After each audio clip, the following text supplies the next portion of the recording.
cansados, mas isto é uma jornada. E que maravilha! E talvez conseguem ouvir. Tem um museu da indústria baleeira. Devia ter usado o sonho, não o fiz, mas penso que hoje as condições estão. Temos boas condições para me ouvir. Este título, o Senhor da Baleia, é um título ambicioso, mas de facto, se há um industrial da baleia que merece existir, hoje é que há outros. Há o Símbolo em São Miguel, há o Marcelinho, que também andou com o Faial, e teve uma fábrica da baleia no Continental. Teve uma fábrica da baleia também nas Flores, mas é questão de Sousa merece esta categoria e vou tentar explicar porquê. A minha explicação vai ser mais a nível, a nível de mapas, que é fácil de nós percebermos, até porque a gente identifica bem a representação cartográfica, para percebermos a forma como ele foi construindo uma rede relacional do âmbito da indústria baleeira no arquipélago dos Açores, sobretudo no grupo central e ocidental, porque no grupo oriental era muito difícil entrar no mundo dos Símbolo. Os Símbolo, a partir da década de 30, adotaram, depois foi seguido de outras ilhas, adotaram primeiramente a indústria mecânica. Até então a indústria era desenvolvida ou produzida no âmbito das manufaturas, e depois surge a indústria mecânica, que foi implementada primeiro em São Miguel, depois vai para o Faial e que Flores.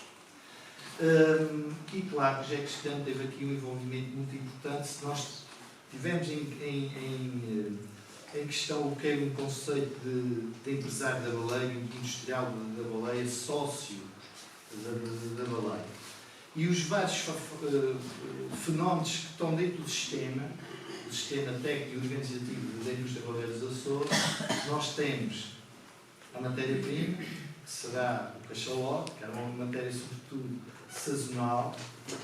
Temos os espaços que o José Cristiano de Sousa dominou muito bem, sobretudo no grupo central, a nível local, a nível insular e a nível interinsular.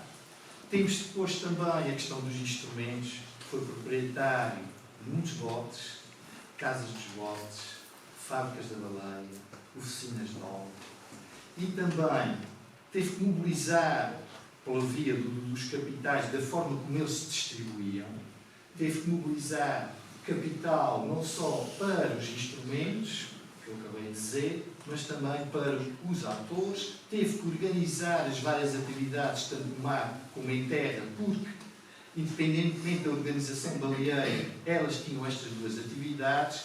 Foi um bocadinho a partir, como no contexto da indústria mecânica, quando eu digo indústria mecânica são as fábricas da baleia, a questão tornou-se diferente, porque houve um conjunto de nações baleeiras que não tinham fábricas, razão pela qual elas tinham que fazer o transporte, os boques dessas capturas para as sociedades comerciais donas dessas fábricas. Mas todas essas sociedades comerciais também tinham os seus boques, também tinham as suas armações. Há só uma questão em particular nos lares de Pica Civil, mas as próprias armações, inclusive do lado sul e também do topo, eram sócias da Civil. Portanto, havia aqui toda uma estratégia. E José Cristiano de Sousa conseguiu dominar muito bem isto, conseguiu perceber como é que isto funcionava. Foi um homem de grande experiência no âmbito da manufatura e depois, mais tarde, no âmbito da indústria baleeira. Não esteve sozinho, ninguém vive nestas coisas sozinho, mas conseguiu-se mover. Outra coisa muito importante no âmbito do sistema, além de ter interpretado bem as fontes artificiais de energia, porque a indústria mecânica exigia a eletricidade e o vapor, se bem que não era novidade, porque já havia outras fábricas implementadas, nomeadamente em São Miguel, no Faial e já nas Flores, em 44, a primeira fábrica da Ilha do Pico só surge em 46 e depois em 55 nas Lares.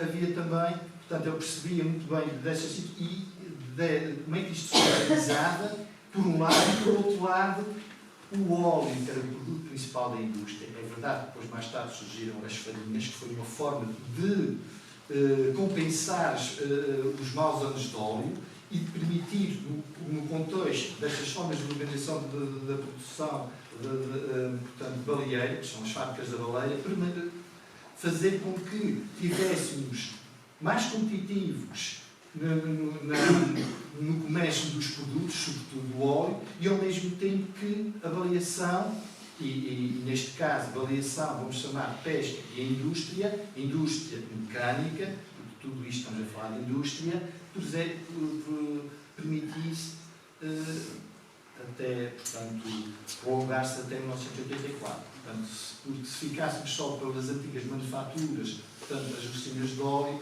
não havia possibilidade alguma da baleação ter-se prolongado até a década de 80. Era completamente impossível, porque os Açores são muito pequenos comparado com a grande indústria baleeira que se desenvolveu, sobretudo com os navios fábricas de grandes nações.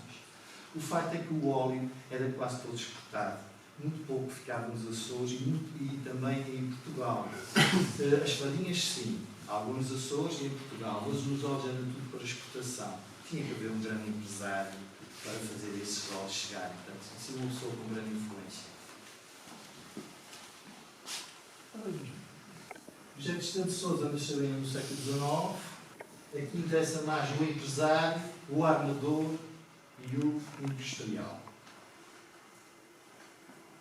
A incidência dele foi, sobretudo, como já disse há pouco, não vale a pena repetir, foi no grupo central e ocidental.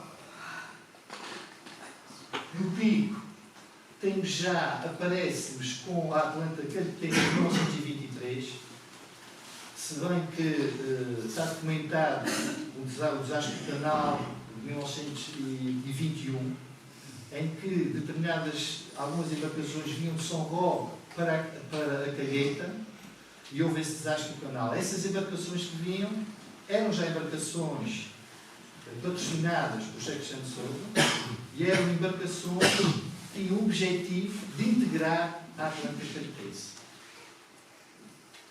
Em 1921.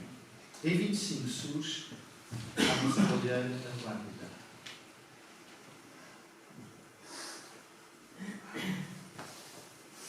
E então, surge também, estamos aqui no processo, no espaço e no tempo. Vamos agora ao grupo, às ilhas do Toriano. Em 36 surge a Maria do Cimo, a gravação de José Cristiano de Sousa. E em 42 são constituídas as Armações Baleiras Reunidas. E aqui são três sociedades, e esta e a Companhia Velha, Livramento e Atlântico, eram companhias baleeiras, armações, sociedades baleeiras também, portanto, organizadas sob a forma de manufatura, tinham todas elas as suas oficinas de óleo, aqui no Baixo do Pico, e em 42 decidiram unir. Porquê? Sobretudo porque estava a surgir a indústria mecânica e era preciso, grande capital, era preciso união para se constituir uma fábrica da baleia.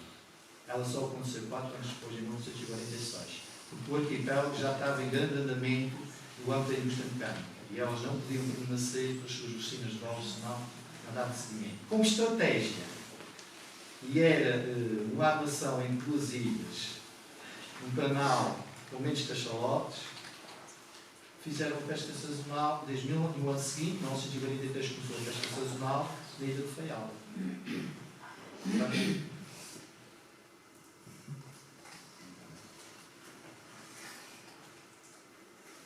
Neste caso em particular, se formos pelas datas, renovando, reparem, em 23, já falámos, 42, constituiu as grandes armações baleiras reunidas. 36, a Maria do Cimo, e então é que surge já, na década de 50, torna-se acionista da Sociedade Baleeira de São Mateus.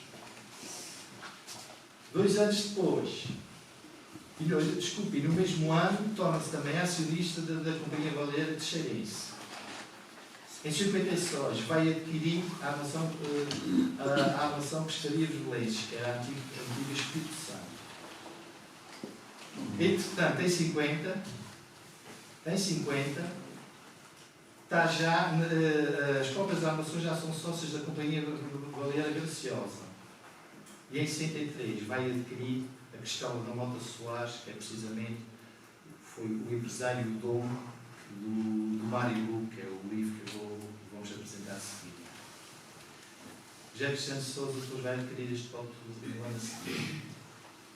Estão a ver, isto é tudo obra, não só, mas também José Cristiano Sousa.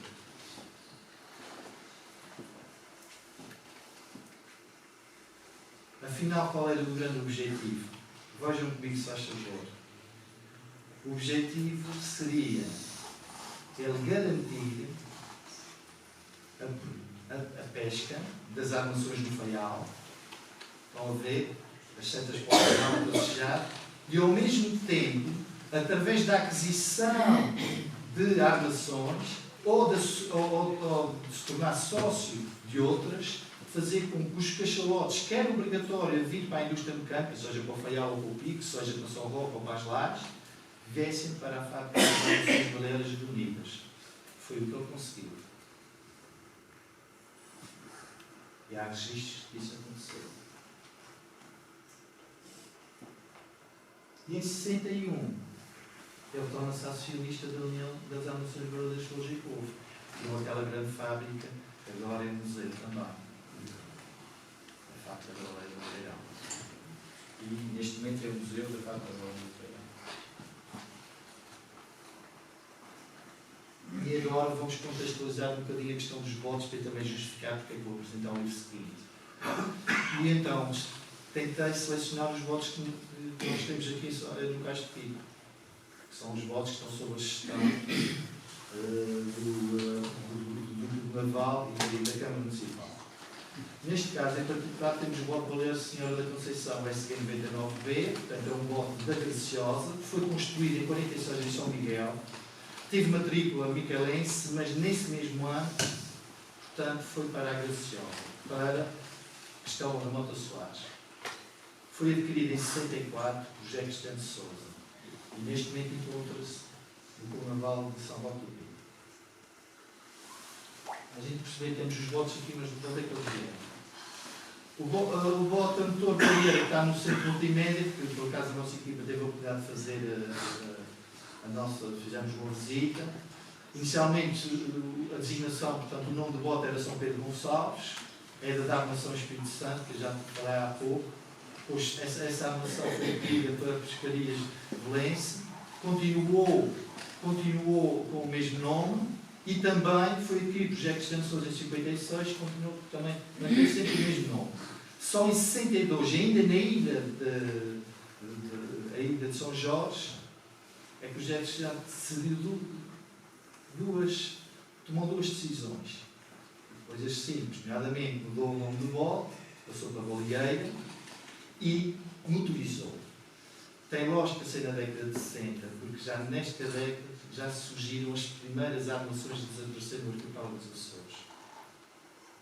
E ele motorizou, foi uma experiência que não era uma novidade e que foi muito implementada, sobretudo, na ilha de São Miguel, a motorização dos botes. Por isso é que isto é uma categoria de bote açoriano. Há o bote de tabuado em dupla diagonal, o bote de tabuado horizontal e o bote motorizado, como nós reparámos quando fizemos a visita ao centro de movimento. Este bote, depois de 81, veio para São Roque, e tem documentação realmente até esta e tem uma fotografia desse bote motorizado, também está na cidade da Horta, porque as armações não deixaram de fazer a sua avaliação sazonal. A lancha da baleia José Alexandre. Esta lancha foi construída no Pico. Em 54 foi para a armação do José Cristiano de Sousa, que é umas velas, e depois em 65 foi para a Companhia Baleeira Graciosa, que as armações tinham a sua parceria com eles. Portanto, em 65. Manteve-se a partir daí, e hoje forem ver, está a SB 160B, e ela, portanto, em 82 foi por empréstimo colocado ao serviço das armações, a avaliação também em 84, e ela cá está. E depois temos o voto de São João Batista, SR24B, Nossa Senhora do Livramento, SR33B, e o Casteleiro LT77, São Mateus da Baleia Garota. São João Batista e Nossa Senhora do Livramento mantiveram sempre estes nomes. Se bem que estes botes foram primeiro botes do Conselho das Lajes. E depois, José Cristiano adquiriu estes dois botes e colocou-os ao serviço das armações. O Casteleiro é um bote que veio do Faial, foi adquirido pela Sociedade Baleeira de São Mateus. Inicialmente o nome dele era Matércia. Chegou a São Mateus, adquiriu este nome. São Mateus está do lado sul, é o P, e faz também parte aqui do Naval. E a lancha Garota não é a primeira da década de 40, porque essa afundou-se. É uma lancha da década de 50 e foi uma lancha mesmo construída pelas armações.